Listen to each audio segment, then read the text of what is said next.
Good morning students. आज हम लोग पाठ 8 कोई दिन अशुभ नहीं इसके बारे में अध्ययन करेंगे, जो कि आपके टर्म 1 सिलेबस में अंतिम चैप्टर होगा। तो आइए हम लोग अब शुरू करते हैं। कोई दिन अशुभ नहीं, पाठ 8 कोई दिन अशुभ नहीं।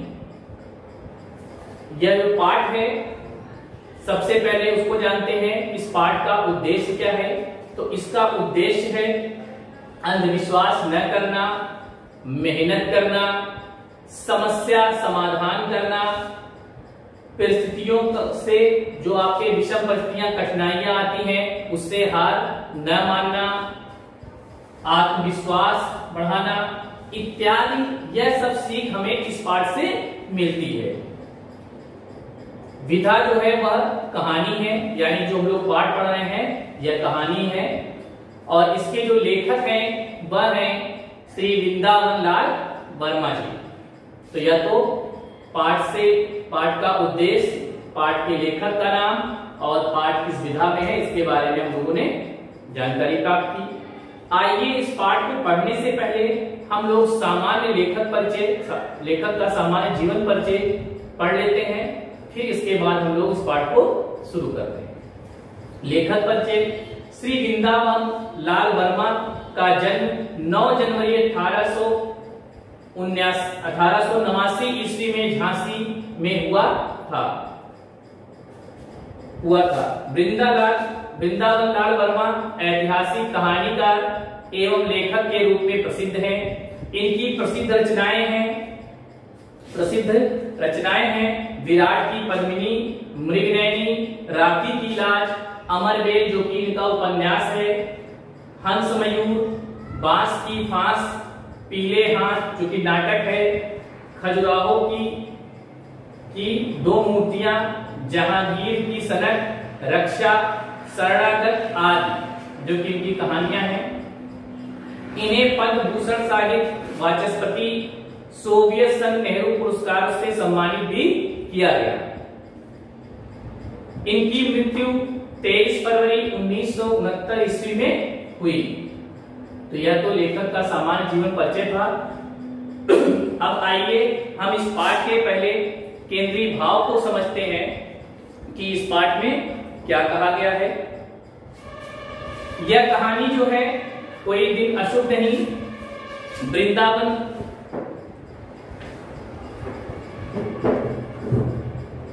यह कहानी जो है वृंदावन लाल वर्मा द्वारा लिखी गई है।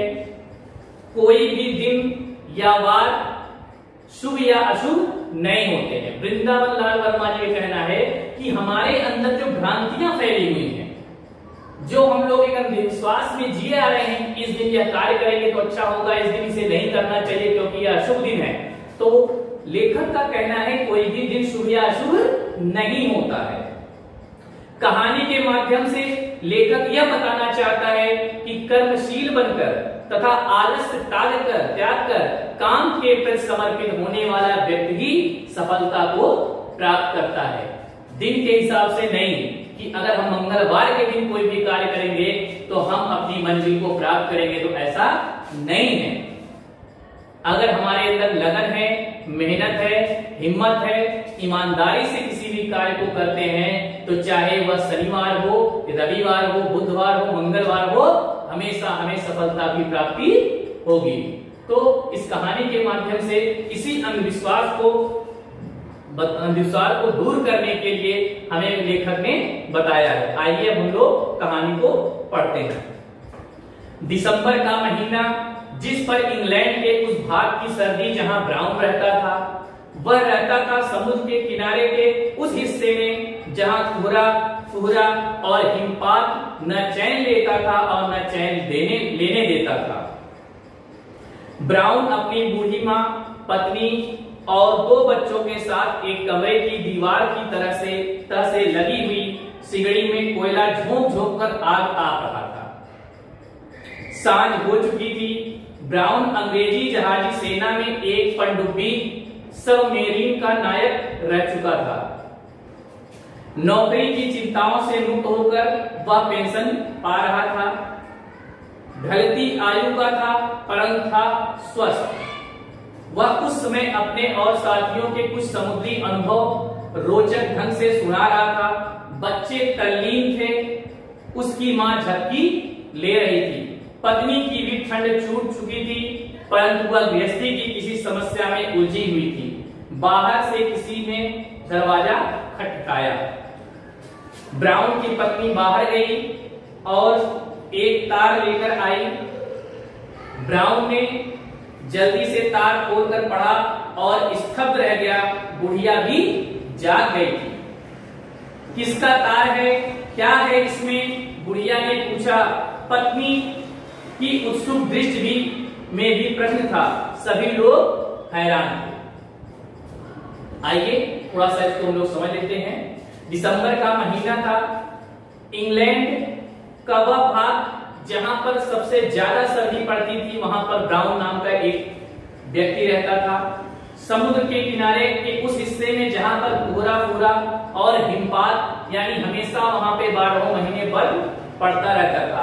वह हिमपात जो न तो चैन लेता था न चैन लेने देता था।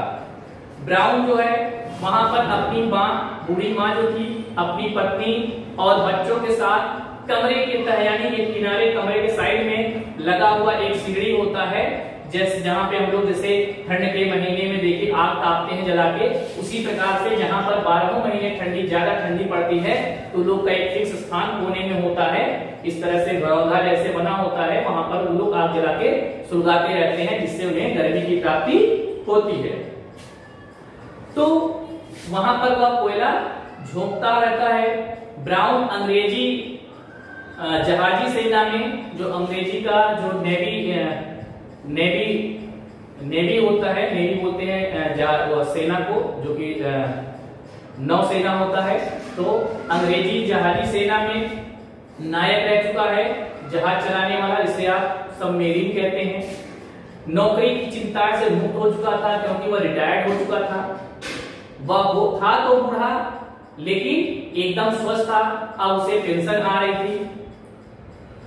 वह उस समय अपने साथियों के कुछ समुद्री, उस समय जब वो सीढ़ी जला के सारे लोगों के साथ, पूरे परिवार के साथ बैठा होता है, तो अपने समुद्री यात्रा जो उन्होंने किया था उसके अनुभव को वह साझा कर रहा था। किस प्रकार से हम उस समुद्री यात्रा में हम लोग गए, कहाँ पे क्या होता है, यह सब जानकारी यानी कहानी उनको सुना रहा होता है। बच्चे जो थे उसी में तल्लीन थे, बहुत ही गंभीर मुद्रा में सोच रहे थे अब क्या होगा, पिताजी अब क्या सुनाएंगे, उनकी यात्रा के बारे में वह बताता होता है। तभी क्या होता है, उसकी मां झपकी ले रही थी। पत्नी की भी ठंड चूक चुकी थी परंतु किसी गृहस्थी की समस्या से वह परेशान थी, उसी में उलझी हुई थी। तभी बाहर किसी ने दरवाजा खटखटाया। ब्राउन की पत्नी बाहर जाती है और वहां से एक तार जो चिट्ठी होती है, पहले जो तार होता था उसको हम लोग उपयोग करते थे, अभी सब लोग मोबाइल से मैसेज कर देते हैं। तो पहले क्या था, तार आया, तार यानी चिट्ठी आती है और उसको लेकर वह जब खोलकर पढ़ता है तो एकदम स्तब्ध रह जाता है, एकदम आवाज रह जाता है, सन्न रह जाता है। बुढ़िया भी जाग जाती है इस दृश्य को देखकर। किसका तार है, क्या है इसमें, बुढ़िया ने ब्राउन से प्रश्न किया। पत्नी की आंखें भी मानो कोई प्रश्न कर रहे हैं। अब आगे देखिए क्या होता है। ब्राउन ने तार पढ़कर सुनाया, तुम तुरंत मुझसे मिलने आओ, विंस्टन चर्चिल। सन 1918 की बात है। उस समय चर्चिल अंग्रेजी जहाजी के बेड़े का प्रधानामात्य फर्स्ट लॉर्ड ऑफ एडमिरल्टी था, यानी जो उसका प्रमुख था फर्स्ट लॉर्ड ऑफ एडमिरल्टी था। जर्मनी में घोर युद्ध हो रहा था। तुर्की भी जर्मनी के साथ युद्ध में शामिल था। अमेरिका अंग्रेजी के साथ था, परंतु भूमध्य सागर में जर्मनी की पनडुब्बियों और तुर्की के एक ड्रेडनॉट भारी भरकम फौजी जहाजों ने जो उपद्रव मचा रखा था उसके कारण स्वेज नहर का मार्ग बंद हो गया था। न अमेरिका कुछ कर पा रहा था और न इंग्लैंड। युद्ध ने भयानक रूप धारण कर रखा था। ब्राउन समाचार पत्र में पढ़ता रहता था। चर्चिल ने क्यों बुलाया, उसे आश्चर्य था। पत्नी ने कहा, अपने ही देश में कोई काम देना चाहते होंगे चर्चिल, शायद जहाज या नावें बनवाने का कार्य या उनकी देखभाल। मां बोली, पेंशन दे दी है, ब्राउन को विश्राम लेने दें। देखूं चर्चिल ने क्यों बुलाया है, न मालूम क्या बात है, जाने पर पता चलेगा, धीमे स्वर में ब्राउन ने कहा। हमें कहानी सुनाओ, कहानी अभी अधूरी है, एक बच्चे ने आग्रह किया। ब्राउन कहानी कहने लगा। दूसरे दिन की पहली गाड़ी से ब्राउन लंदन के लिए रवाना हो गया। जैसे ही वह चर्चिल के कार्यालय में पहुंचा, चर्चिल ने तुरंत बुला लिया। इधर ब्राउन ने फौजी सलाम किया, उधर जल सेना के प्रधान चर्चिल की चिंतामग्न मुख रेखाओं में मुस्कान उभर आई। चर्चिल ने कहा, तुर्की का ड्रेडनॉट जहाज भूमध्य सागर में उत्पात मचा रहा है, तुम उस उत्पात को मिटा सकते हो। इसी विश्वास पर मातृभूमि ने तुम्हारा स्मरण किया है। तैयार हो जाओ। जो आज्ञा ब्राउन के मुंह से निकला। मैं जानता था कि पेंशन ले लेने पर भी तुम मातृभूमि की सेवा से मुंह न मोड़ोगे। मुझे भरोसा था, तुम्हें एक सबमरीन दिखलाता हूं, उसी को लेकर तुम्हें अपने साथियों सहित यात्रा करनी पड़ेगी। तुम्हें इन साथियों के चुनाव करने का अधिकार रहेगा। इनमें से अधिकतर पेंशन प्राप्त नाविक होंगे। ब्राउन ने हामी भरी। चर्चिल उसे सबमरीन दिखलाने ले गया, जिसके द्वारा तुर्की के उस ड्रेडनॉट का ध्वंस करना था, जो भूमध्य सागर में उपद्रव के बवंडर उठा रहा था। सबमरीन यानी जलमग्न नौका, जहाजी कारखाने, जिसे आप लोग पनडुब्बी कहते हैं, जहाजी कारखाने के बारे में एक तरफ समुद्र के किनारे पड़ी थी। यह सबमरीन जहाजी बेड़े से निकाली जा चुकी थी, बेकार थी और इसको नीलाम किए जाना था। लोहा, लंगर, कार कबाड़ और 6-6 इंच ऊपर निकली हुई ढिबरी कीलों कबाड़ी के काम की तो हो सकती थी, परंतु समुद्र में डूबकर मीलों रास्ता टटोलते हुए तुर्की के ड्रेडनॉट के पास पहुंचकर उसका विध्वंस करना तो इसकी जन्मतिथि में लिखा मालूम नहीं होता था।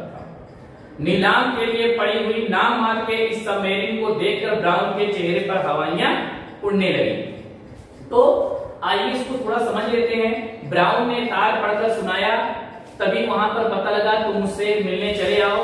विंस्टन चर्चिल, जो कि 1918 की बात है, जब जर्मनी और तुर्की के साथ जब युद्ध हो रहा था, अमेरिका की अंग्रेजों के साथ था, तो जब उस युद्ध में क्या हुआ कि वह उसका चीफ था, कौन, विंस्टन चर्चिल, तो उसने बुलाया हुआ था।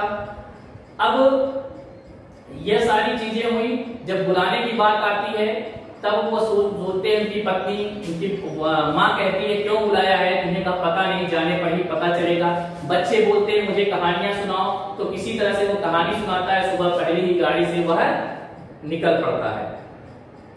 और जैसे ही वह लंदन पहुंचता है, कार्यालय पहुंचा, तो वहां पे विंस्टन चर्चिल ने उसे तुरंत बुलाया।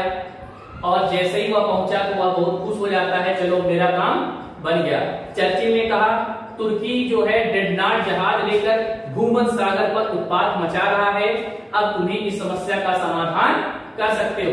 मैं जानता भी हूं कि तुम पेंशन ले रहे हो, लेकिन तुम्हारी मातृभूमि सेवा के बारे में जानता हूं, तुम इसमें कभी भी मुंह नहीं मोड़ोगे।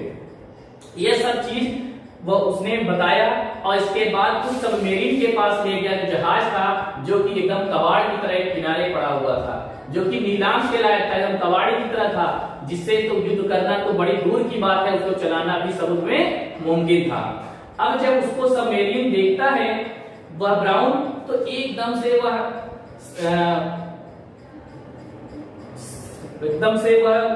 हवाइयां उड़ने लगता, डरने लगता है कि आखिर इससे कैसे युद्ध होगा।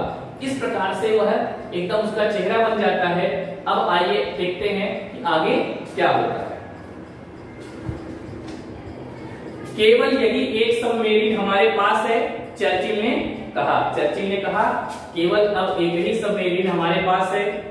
यह तो बिल्कुल खस्ता है, ब्राउन ने निराशा से कहा। तो ब्राउन कहता है, यह तो बिल्कुल खस्ता है। ब्राउन के मुंह से यह बात मातृभूमि क्या कहेगी? अपनी सशक्त संतान के पुरुषार्थ और कौशल को अपनी सहायता के लिए पुकार रही है। वह ब्राउन को फुरेरू पर फुरेरू आई, धीमे परंतु दृढ़ स्वर में बोला, मातृभूमि की आज्ञा का पालन करूंगा।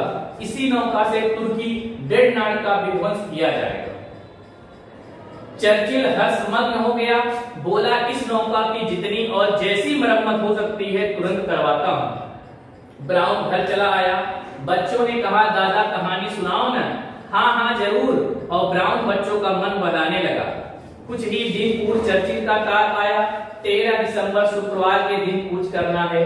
साथियों का चुनाव इसके पहले कर लो। माँ और पत्नी घबरा गई, यह तो बहुत मनहूस दिन है, 13 तारीख और शुक्रवार का दिन, पूरा अशगुन, कोई और तारीख रखवा लो। तो माँ लोग कहती है एकदम अशुभ दिन है, किसी और डेट को रख लीजिए। बच्चे कह रहे थे, दादा तुम जा रहे हो, हमें कहानी कौन सुनाएगा।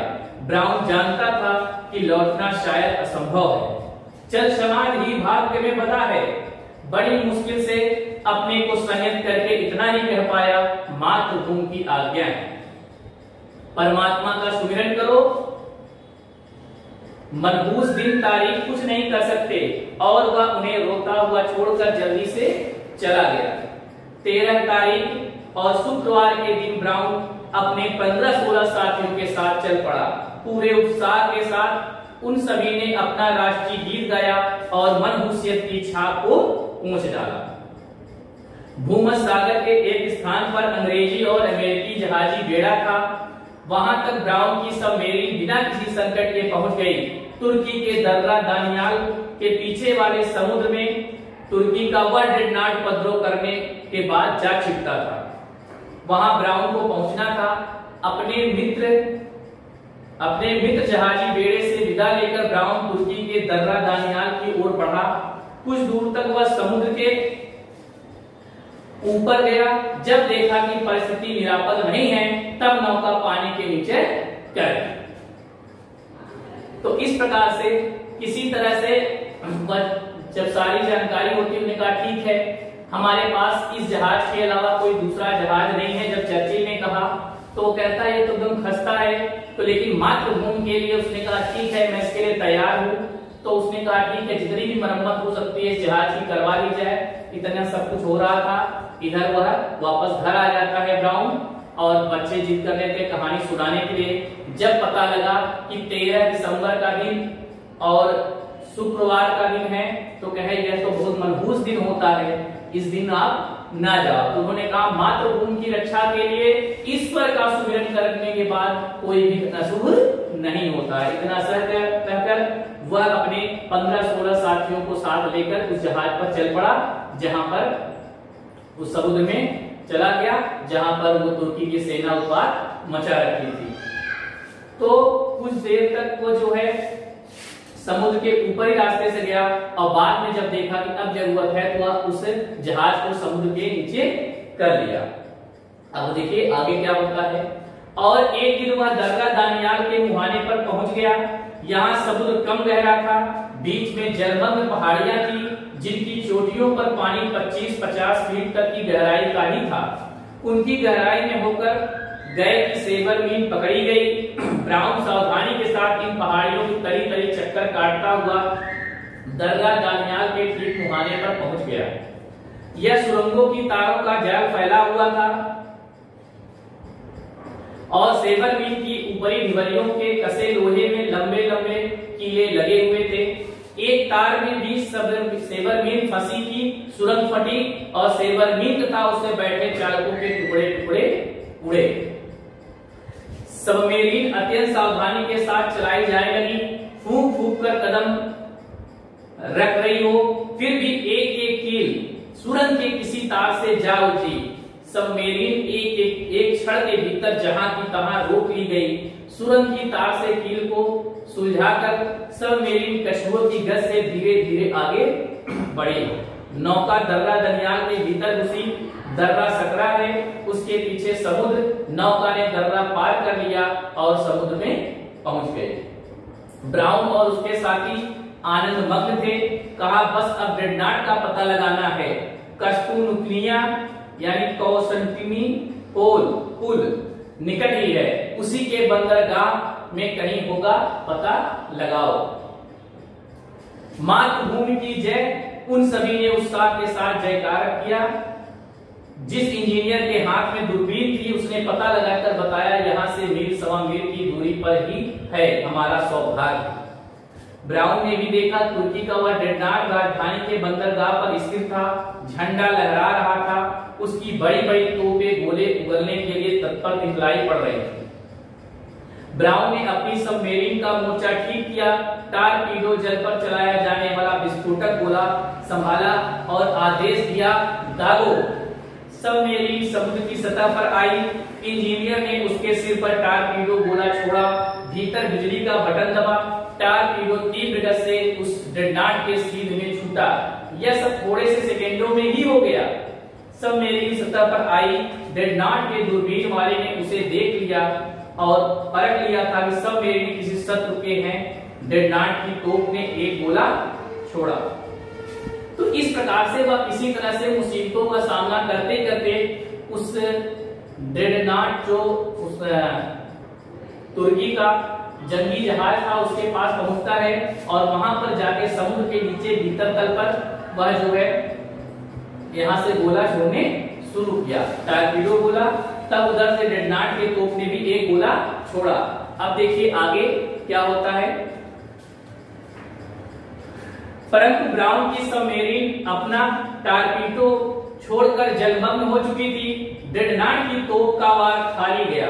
उधर ब्राउन का भी टारपीडो ड्रेडनॉट की छाती पर जा पड़ा।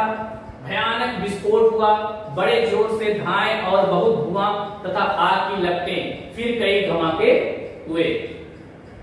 कुछ मिनट बाद ब्राउन ने अपनी सबमेरीन में से दूरबीन द्वारा देखा कि तुर्की की उस ड्रेडनॉट का नामो निशान तक नहीं बचा था। ब्राउन और उसके साथियों ने हर्षमग्न होकर अपना राष्ट्रीय गीत गाया। सब ड्रेडनॉट को नष्ट करने के प्रयास में यदि मारे जाते तो कुछ चिंता न थी, परंतु अब उन सभी को अपने प्राण बचाने के लिए यहाँ से भागने की चिंता हुई।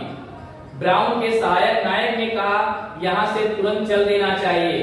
ब्राउन ने दृढ़ता के साथ प्रतिवाद किया, कदापि नहीं, यहीं पड़े रहो। तुर्की का बड़ा बेड़ा हमारी खोज में इधर उधर सब जगह करेगा। केवल यह नहीं करेगा क्योंकि उसे विश्वास होगा कि हम बचने के लिए अविलंब भाग निकले होंगे। उसके साथी मान गए। सबमेरीन वहां जलमग्न पड़ी रही। संसार भर के पत्रों में समाचार छपा कि तुर्की का ड्रेडनॉट नष्ट हो गया और उसके साथ ही ब्राउन की सबमेरीन भी समाप्त हो गई। ब्राउन के घर में कोहराम मच गया। पूरा देश ब्राउन और उसके साथियों को श्रद्धांजलि भेंट करने लगा।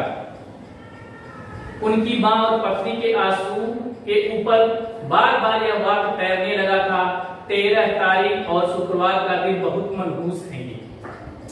कई घंटों वहां पड़े रहने के उपरांत ब्राउन ने अपनी सबमेरीन सावधानी के साथ धीरे धीरे खिसकाई और एक दिन वह अपने साथियों समेत भूमध्य सागर स्थित अंग्रेजी अमेरिकी बेड़े के सामने समुद्र तल के ऊपर बलबलाती सबमेरीन लिए जा पहुंचा।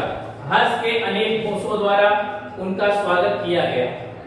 इंग्लैंड पहुंचने पर ब्राउन को विक्टोरिया क्रॉस भेंट किया गया।